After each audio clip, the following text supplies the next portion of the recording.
آج ہم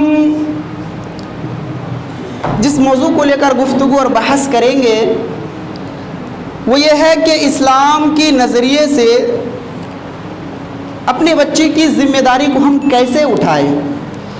پچھلے ہفتے میں بچوں کے سلسلے میں کچھ باتیں آ گئی تھی۔ اپنی بات شروع کروں اس سے میں یہ گزارش کروں گا کہ دوران خطاب دوران گفتگو اگر کوئی غلط بات نکل جائے جو نامناسب ہو اسے نشانہ نہ بنائیں، بلکہ اپنے سمجھ کر شیریں اور نرم انداز سے معاف کرنے کی کوشش کریں۔ معزز سامعین، اللہ تبارک و تعالیٰ نے قرآن مجید کے اندر ارشاد فرمایا ہے کہ یا ایھا الذین آمنوا قوا انفسکم واہلکم نارا۔ اللہ تبارک و تعالیٰ نے اس آیت میں صرف اور صرف مومنین کو مخاطب فرمایا، جبکہ قرآن قیامت تک کے لوگوں کے لیے جتنے بھی انسان ہیں سب کے لیے ہے۔ قرآن ایک ایسی کتاب ہے کہ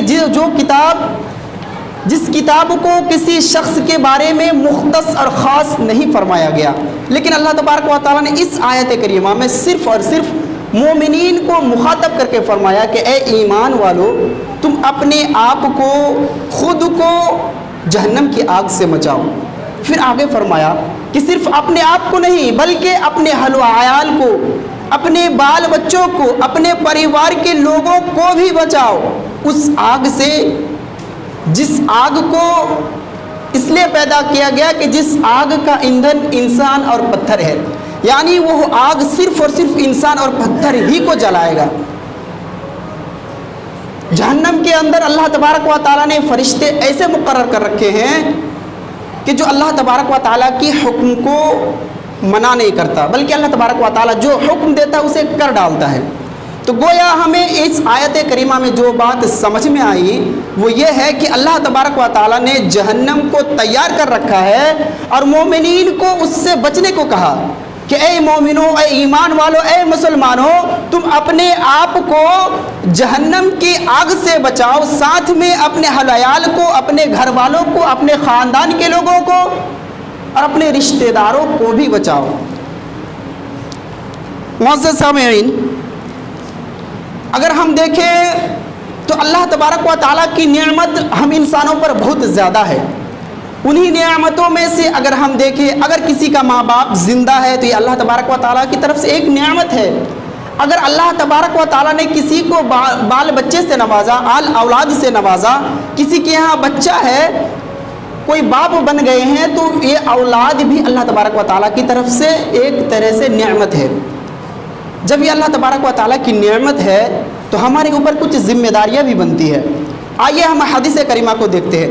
نبی کریم صلی اللہ علیہ وسلم نے ارشاد فرمایا کہ کلکم راع وکلکم مسئول عن رعیتہ۔ اے مسلمانوں، اے ایمان والو، اس بات کو تم لوگ اچھی طرح سے سمجھ لو کہ تم میں سے جتنے بھی لوگ ہیں سب ایک حساب سے دیکھا جائے تو ذمہ دار ہیں۔